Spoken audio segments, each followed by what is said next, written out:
Hello students, now in this video I am going to explain this program that write a program to add two decimal numbers. We have to add two decimal numbers, then multiplication of two integer numbers, and then two names of the students to be added. Now again, as the last video I told you, public class, this is the class declaration line where I have written the name of the class as my class, then bracket openings, then public static void main, and again the main method opening bracket. Now this slanting lines are depicting that this is a comment. Comment is just for our understanding, for our explanation. If we write like this comment, so the compiler will not read this line. It will not convert this line into bytecode. It will follow the next line. Now here I have taken int a is equals to 4.5. So this is wrong because if I have to store a decimal number, I have to take here float.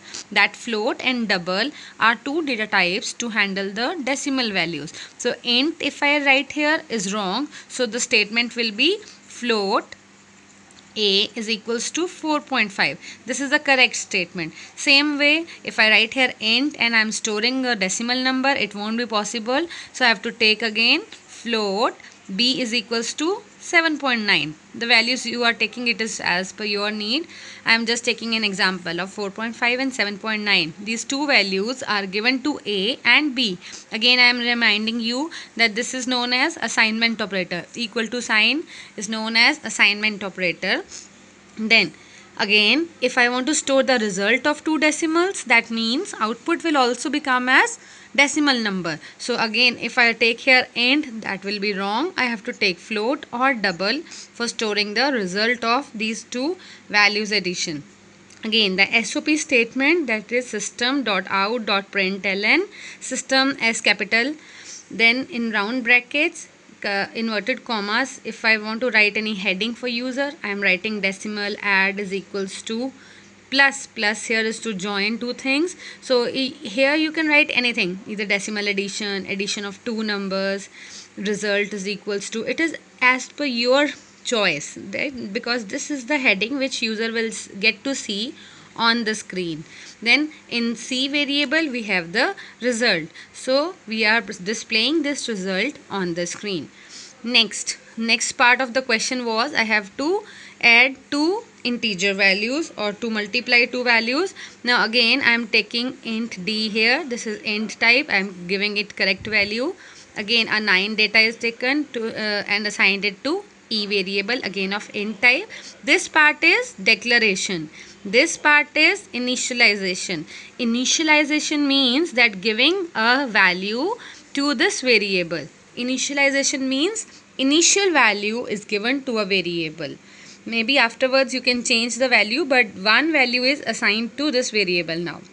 And now see, if I want to add or if I want to multiply two values, then our result is taken as per our need. That means if I want to add 8 plus 9 and I am taking here as int for taking the result, then the answer will be 8 plus 9 is 17. Okay, but if I'll take here float, then there is no error because the result can be stored in any of the types, suppose int or float. Now the float if I have taken, then the answer will be 8 plus 9 is 17, but the float will give us the answer 17.0 because float will be handling the decimals. So it automatically gives the answer as 17.0. And if I'll take here int here for G, the answer will be 17. So in this way you can think what type of data and what type of value you need. As per that requirement we need to take the data types, and afterwards I am displaying system.out.println answer is equals to G. G means the result I have taken. If I write here D into E, then the answer will be 8 into 9 is 72. If you take float here, so 72.0. If you are adding two values, the answer will be 8 plus 9, that is 17, or you are taking float, the answer is 17.0 in G.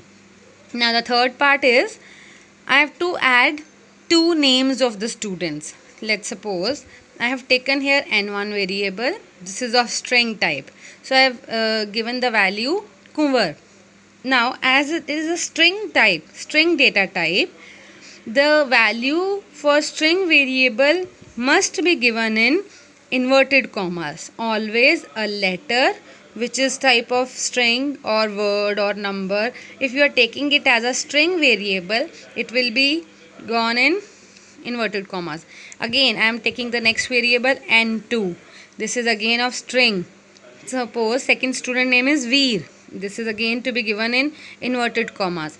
Now if I'll add two names, this is not int type, float type. So if I am adding string type, the answer will be Kunwar Veer, because here it is adding up the names. It is not any numerical value. It is the name of the students. So it is just adding up two string. It is joining the strings. So this is the concatenation operator we are using here. So plus sign acts as a addition operator also. If we are adding any numerical values or decimal values, it is acting as addition operator. But if we are adding two strings, it is joining the strings and it is giving us the answer Kunwar Veer. So the Kunwar and the Veer is connected now, is joined now. Now suppose if I write like this, n1 plus inverted commas, I have given a space plus n2 and semicolon, right? If I'll write like this, n3 is equals to n1 plus space plus n2, so the answer will be Kunwar, that was in n1 space Veer. It will be joined, but as we have given the space, so the space will be there in the answer also. If you will not give the space, it will join as I told you earlier. Okay, so this is how we are dealing with the different program requirements. Now in next video I'll be continuing with the other programs. Thank you.